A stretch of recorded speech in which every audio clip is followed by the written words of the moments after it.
I think mental health and musicians are it's an interesting relationship. I think to be mentally healthy and taking auditions or performing, I'm really interested in that because I feel like I was not. But there's a certain amount of like sports psychology that goes into being a competitive performer in any aspect. And I think about, like the NFL, there are teams that employ sports psychologists to coach quarterbacks. How amazing would it be if orchestras employed an orchestra psychologist or an orchestra therapist to help the principal oboe player when they're having sort of a crisis, when they have a big solo.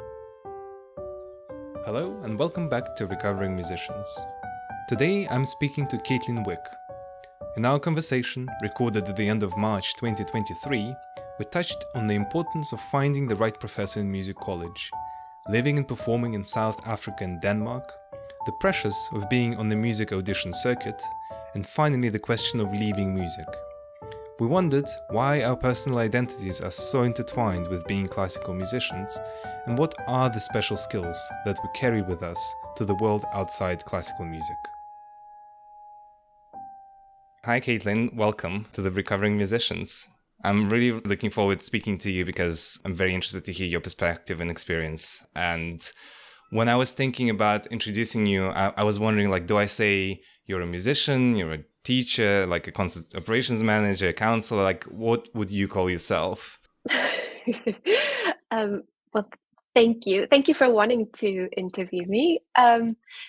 This is a constant question I ask myself. I think as musicians, that's our identity. So I would say I'm Caitlin and I'm a musician, but that's not really true anymore. Mm-hmm. And now I'm just a normal person doing other things. Yeah. So I'm not sure. I'm finishing a graduate program in counseling. And so in 2 months, I'll be a graduated therapist. So I wouldn't say I'm a therapist yet, but. Your family, I think, is from Wisconsin, but you lived in South Africa and Denmark. Have I got that right? Yes, yeah. What motivated you to move? So I did my undergrad at Boston University, in the College of Fine Arts there. And afterwards, I had auditioned for some graduate programs, but wasn't super excited about the prospect. I think I felt like I had been in school for, I don't know what, like 15 years at that point or longer, right? We start school when we're 4 or 5. So I just wanted to try freelancing for a while, freelancing and teaching. And so I was doing that in Chicago.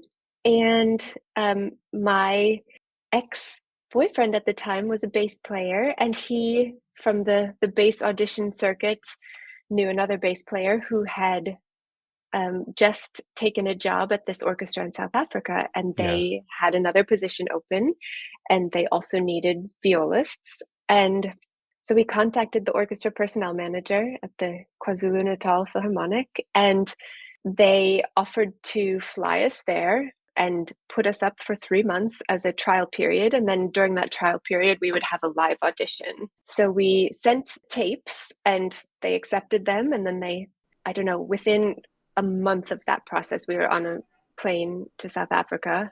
And and so we auditioned while we were there and both got positions and signed 2-year contracts. That's a big change. I was wondering about that idea of music and moving places because I think it's really common. How are you with change? Comfortable? I think that was such a fortunate situation. I think now at this point in my life, 17 years after that happened, I have an appetite for risk and change that I think other people don't. And I wonder if that's a product of having had adventures like that when I was young, before my brain was fully developed.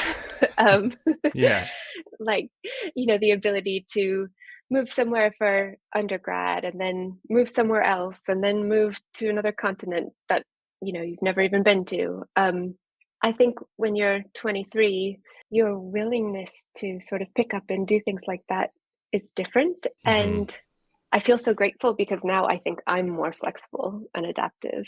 One of the things I wanted to do is maybe reflect a little bit on college and compare Caitlin at the beginning of music college and then Caitlin who just graduated with the music degree. You mentioned you started your degree in Boston University. Mhm. What was your impression of it? Um, I loved my professor. Hmm. She's wonderful.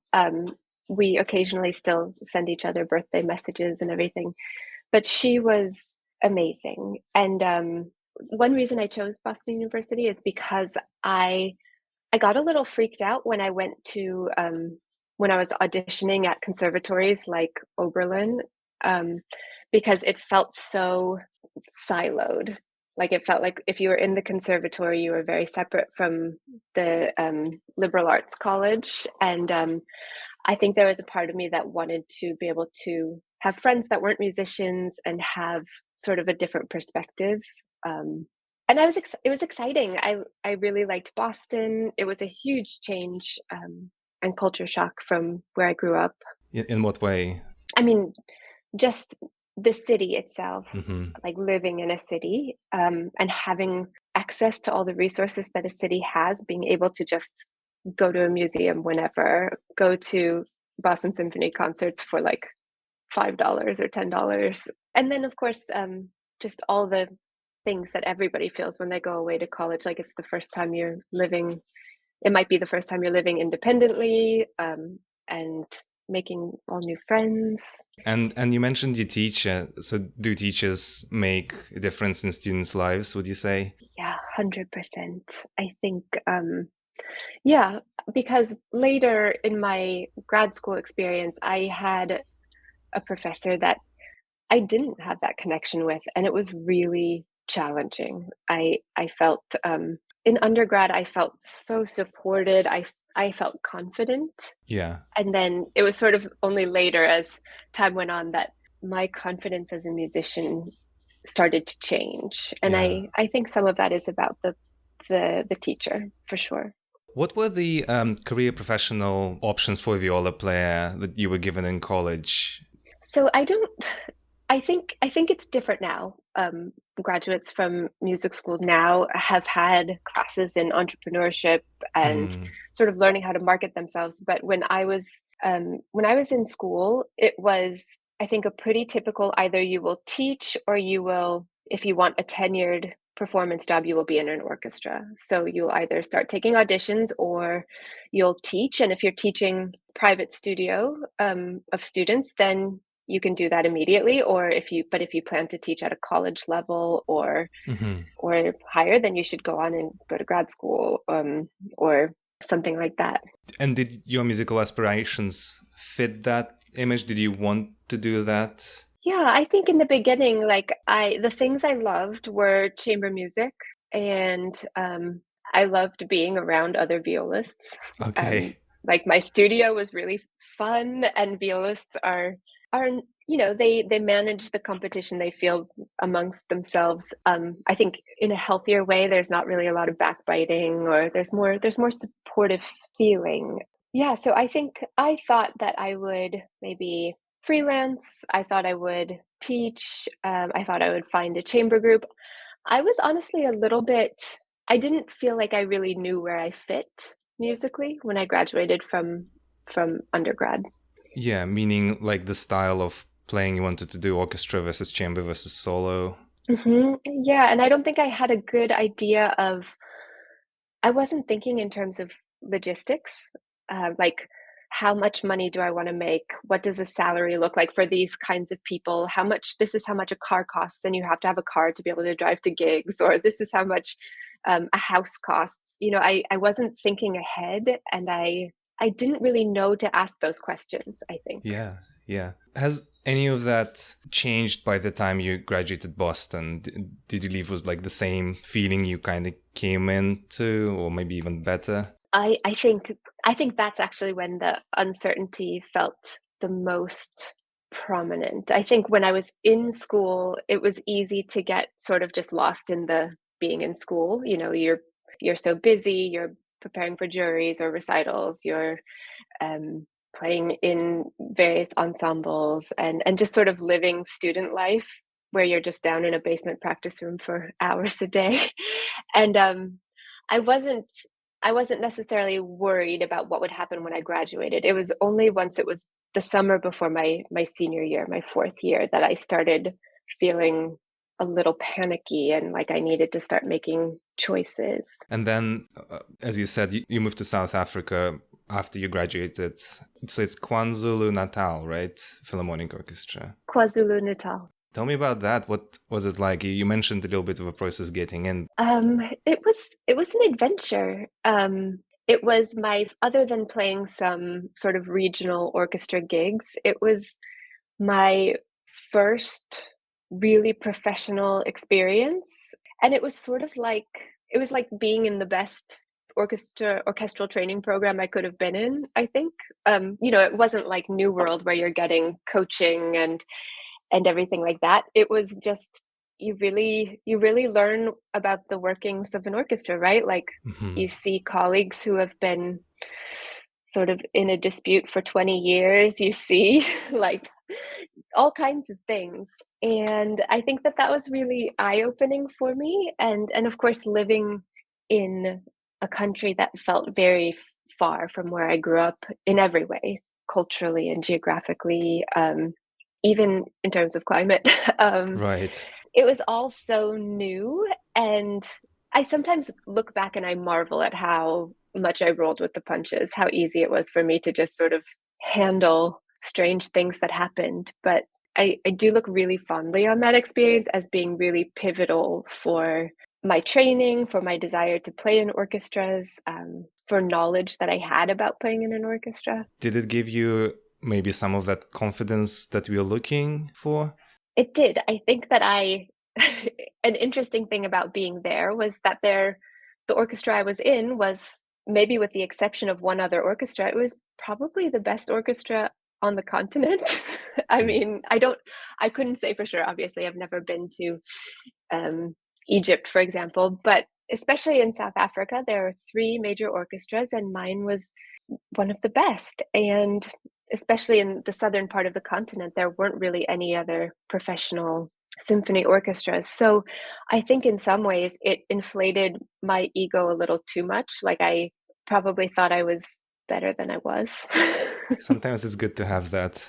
So we covered undergraduate training and moving around and finding a little bit of a footing, it sounds like, in South Africa. And then how did you find yourself at the Royal Danish Academy? So sort of this same story, I guess.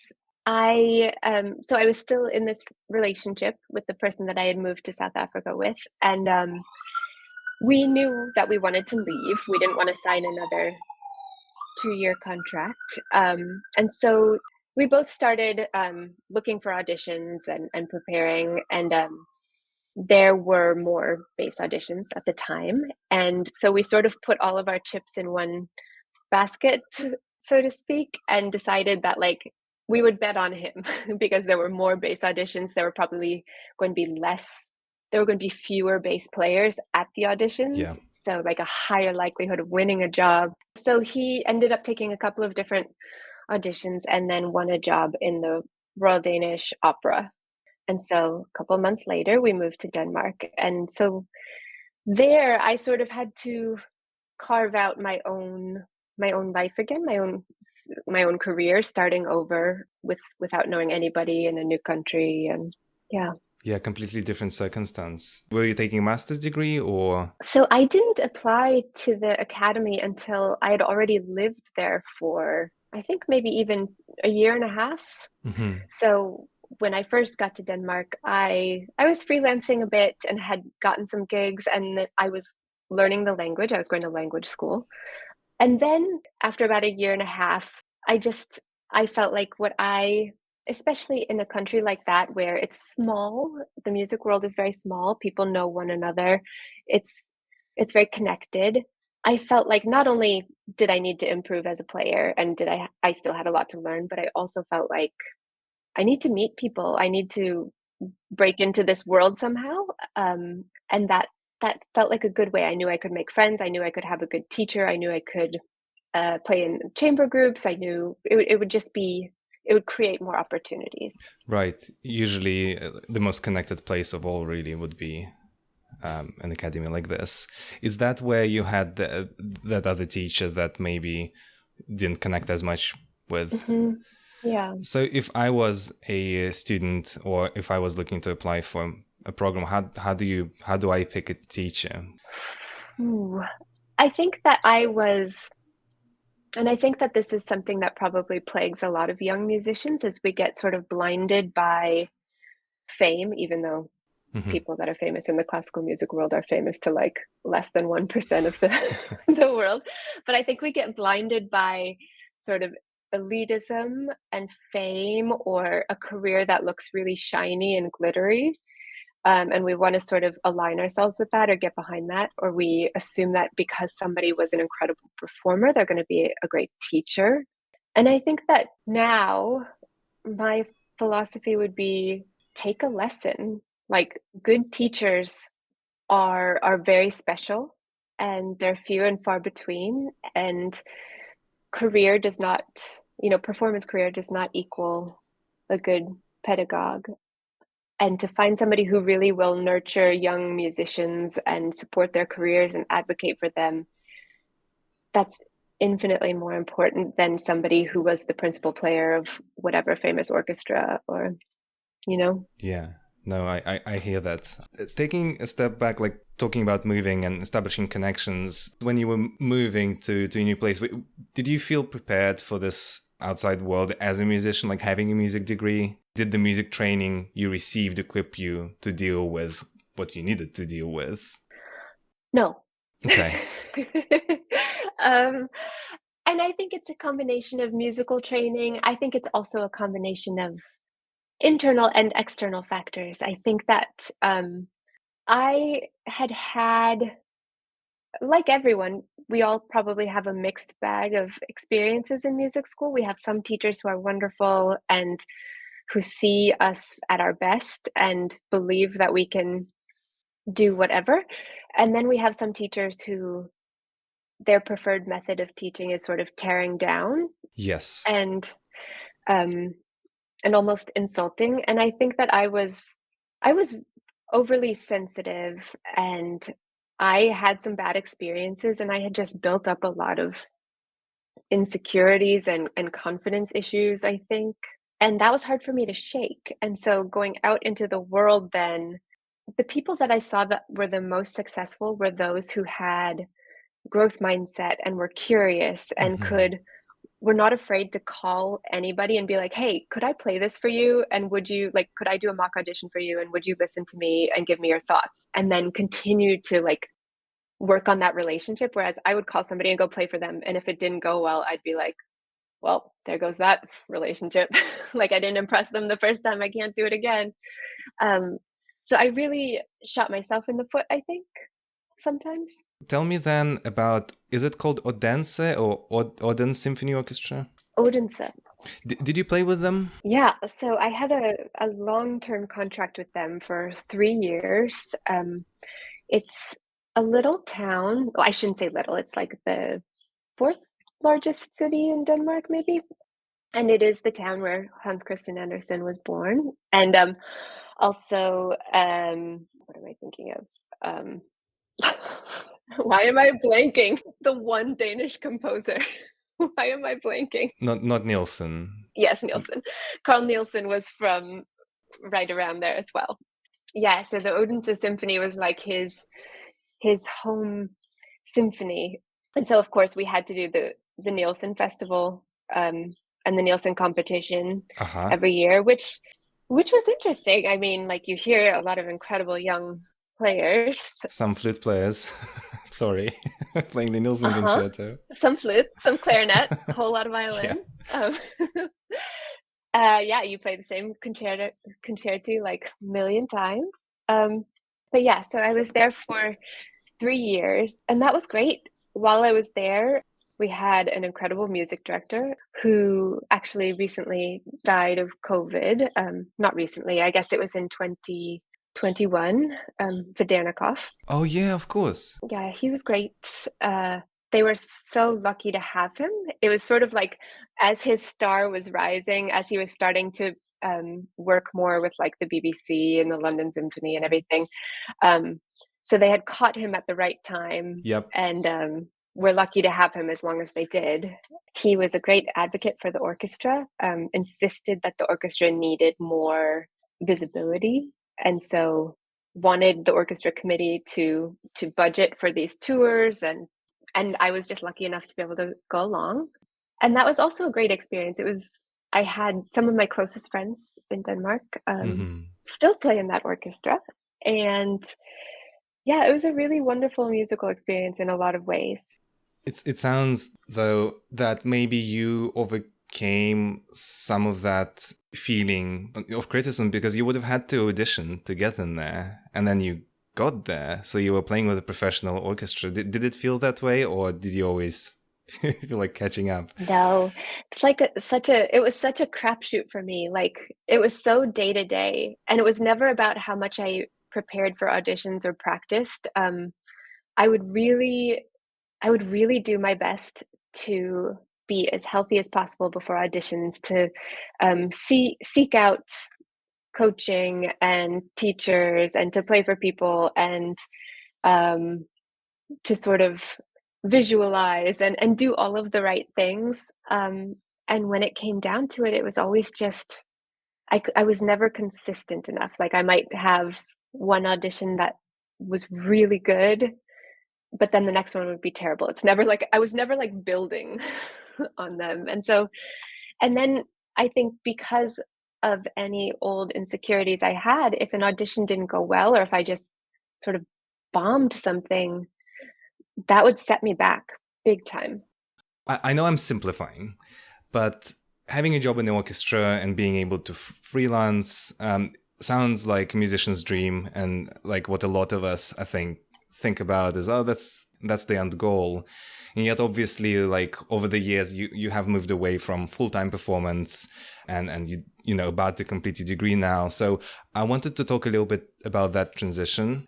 So when did you start to think, like seriously think about doing things other than just performance, like, you know, okay, maybe like I'm gonna change things? I think that there are people who are just so devoted to music. They live, eat, and breathe music. They can imagine nothing other than being a musician. They just have to do it. And that was not my reality. I always could imagine lots of other things. I was I was a really good student. I was interested in a lot. I was smart. Um, and so I think even in undergrad, there would be times when I would overload my schedule so that I would have all of my music courses and then also be taking like a psych class or an English class.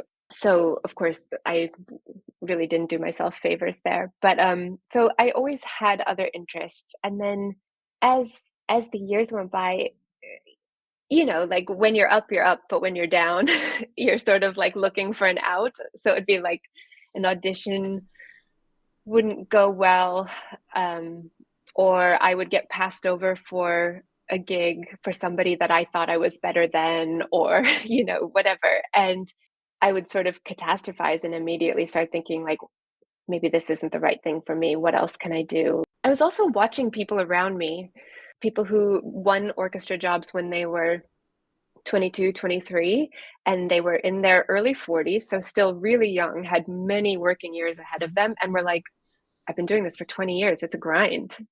Like I can only play Beethoven 6 so many times. You know, I can only play the same symphonies programmed on every season so many times before it becomes not boring, but you know what I mean? Sort of mundane. And so, and I think I was viewing it myself, like I was playing in it was a great orchestra and I enjoyed it, but it wasn't an orchestra that programmed a lot of new or unusual music. It wasn't like cutting edge programming. There was a lot of standards because that's what people in the area, loyal audience members, wanted to hear. And even in those 3 years, I felt like I had played certain things numerous times, or, you know, you can only play so many pops concerts when you're a serious musician before you feel like this is not what I signed up for. Was it like a clean cut, or was it like a slower transition out of music? It was like jumping off a cliff. It was, Yeah. I mean, I I think it's interesting how intertwined my personal life and my musical career were. Like so many of my career decisions were based on things that were happening in my personal life or relationships. And so when a relationship ended for me and I left Denmark, I was coming back to the United States, and I felt like I just couldn't face the idea of starting a freelance career over again in a country I hadn't lived in over 10 years. I knew no one, I had no connections anymore. And I remembered how hard it was. And I just felt like at that point in my life, I needed health insurance. I sort of, I was just so tired and emotionally exhausted, and a little burnt out from the audition circuit. You know, the audition cycle is really challenging unless you're the kind of person who really thrives on the competition or is lucky enough to have won a job in your first 10 auditions. Yeah. Yeah, and I think the year before I moved back to the US, I think that year I took like 7 auditions. Wow. And it was nuts. And so of course, like the first couple were good and then they just got worse and worse. Because I was like trying to prepare these audition lists for like all these different orchestras plus traveling to auditions. But anyway, so when I moved back to the States, I felt like I needed a breather, but I Mhm. also felt like, I mean, like so many of us, I was like, what else do I know how to do? I have no other skills. I felt like Yeah. I went to trade school in some ways, like, you know, other than a few like English classes and stuff that I took in college, it was sort of like you go to school to practice. Maybe we can connect it with what you're doing now, because you are about to graduate, and I think it's a degree in mental health counseling. Is that correct? Yeah. Mhm. So how did you discover that field? I feel like this interview is like a series of tangents. That's great. Everything, for some people, it's probably like a very clear path, and I feel like for me, it's a little all over the place. But so when I moved back to the States and moved to DC, I was working for Concert Series, Hmm. a chamber music series, and I was also freelancing a bit here and there, and I was teaching. And I was having these feelings continuously of this like sort of chafe of like working in arts administration, doing the backstage work, facilitating other people's performances, Yeah. but not like I was watching other people do the thing that I thought I had loved doing and that I was meant to do. Yeah. And and so as I was teaching, I realized that one thing I really loved about teaching was the relationships I built with kids and teaching them to express themselves and to identify emotions in music. You know, even in lightly row, how can we phrase this so that you feel something when you play it or when you listen to it? That was really important to me when I taught because I didn't feel like I got a lot of that when I was a young musician. Hmm. Um, and then the pandemic hit, and I think, like for so many people, it changed my priorities. It changed my thoughts on what I could do. Hmm.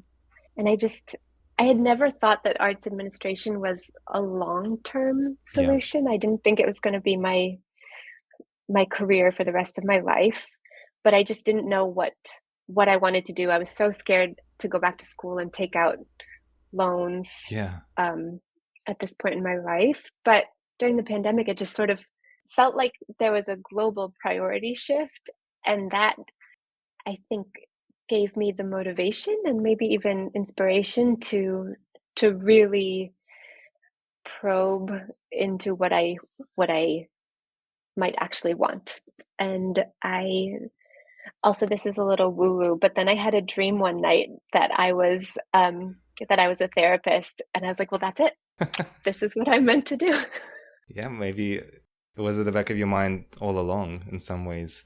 The relationship aspect, you said you love chamber music. I love chamber music. And I felt there certainly is that relationship aspect, just like playing with other musicians that you know really well. Is that a similarity? Yeah, I think there are so many transferable skills that come from one to the other, like being able to listen, being able Yeah. to communicate both verbally and non-verbally. And then I think there's also the part of it that maybe musicians don't talk a lot about, but that is the the mental game of being a musician. Okay.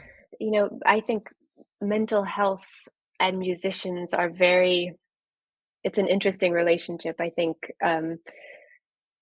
to be to be mentally healthy and taking auditions or performing, that's really I'm really interested in that because I feel like I was not. But you know, there's a certain amount of like sports psychology that goes into um, Hmm.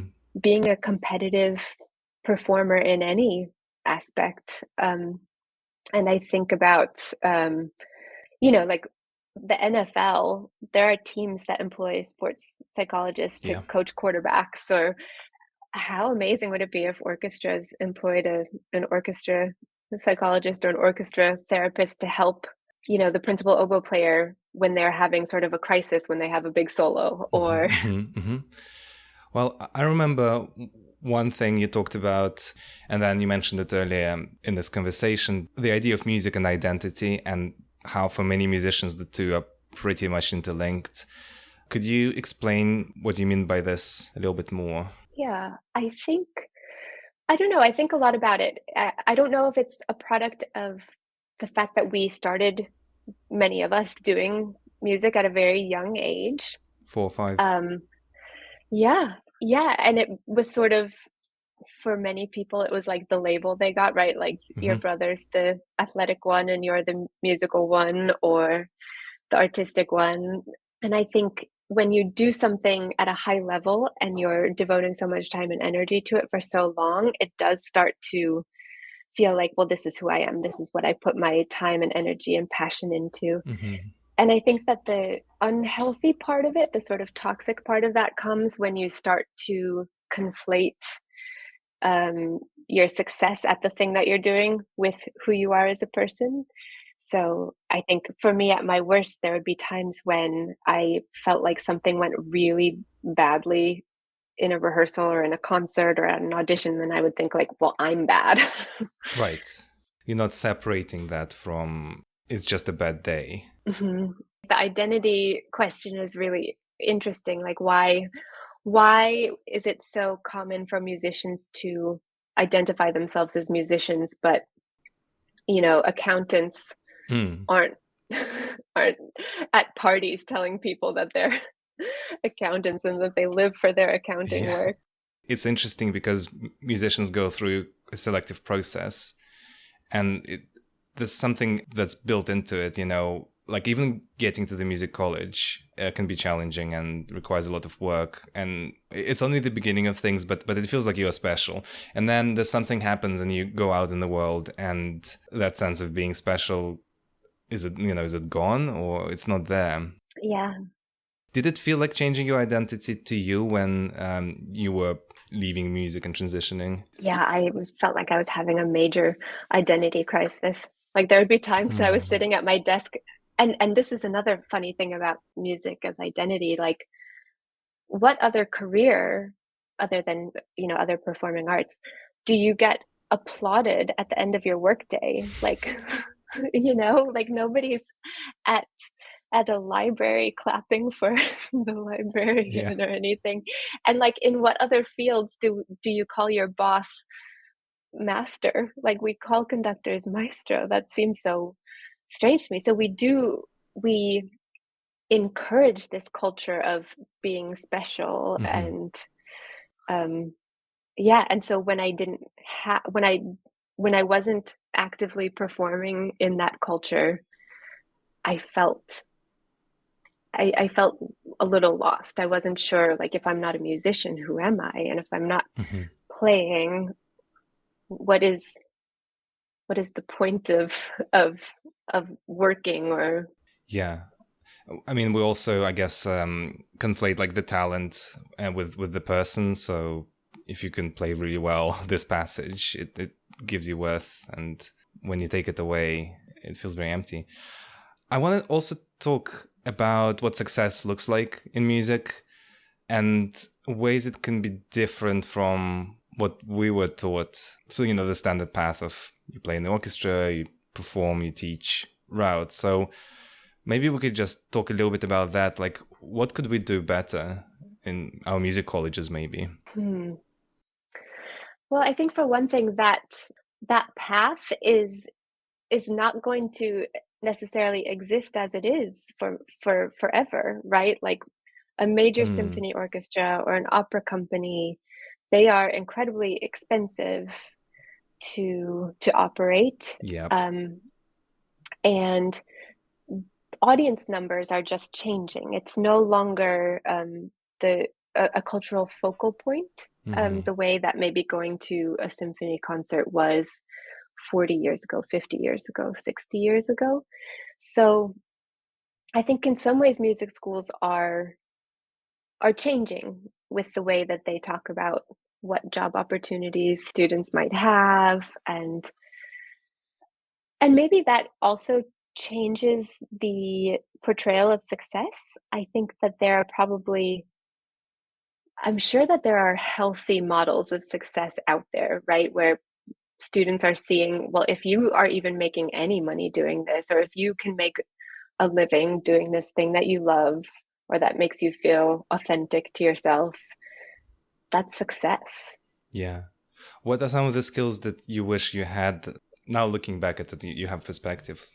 So I see a lot of young musicians coming out of music schools. And if they don't see a place for themselves, they create it. If they don't see music that they are interested in performing or enough music for their instrument, they compose it. Like, Mm-hmm. I think when I graduated, it was like you graduated as a composer or Mm-hmm. music performance or music ed. And I think there's less of a delineation now. It seems like more performers are also taking composition classes.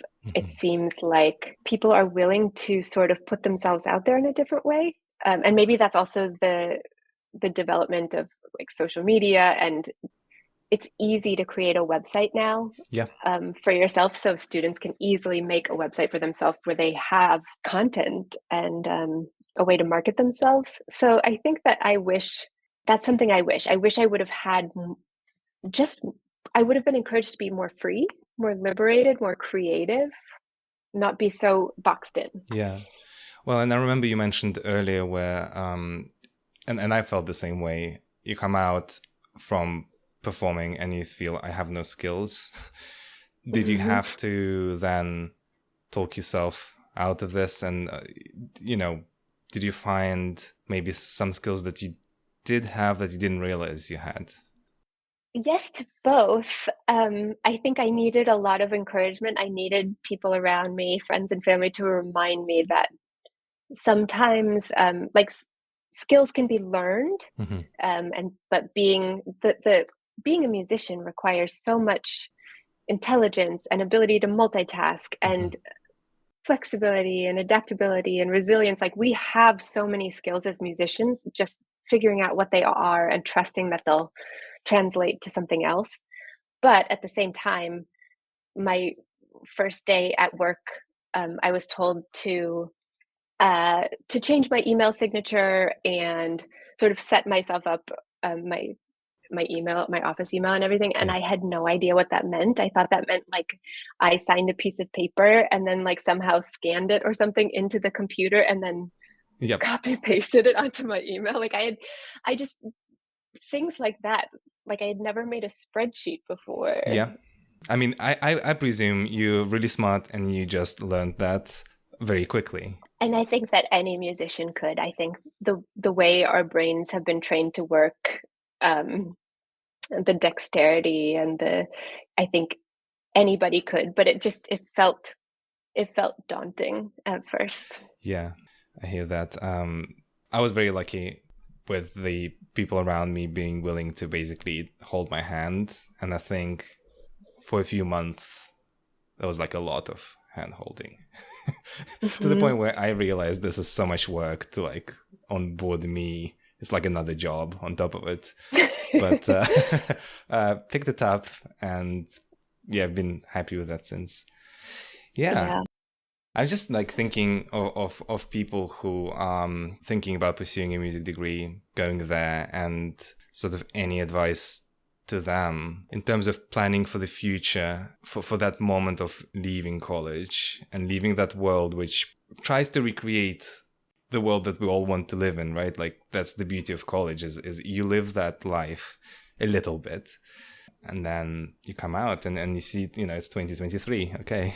I can only speak from my own experiences, but I think the biggest thing is to stay open and stay flexible and stay curious because things are changing all the time.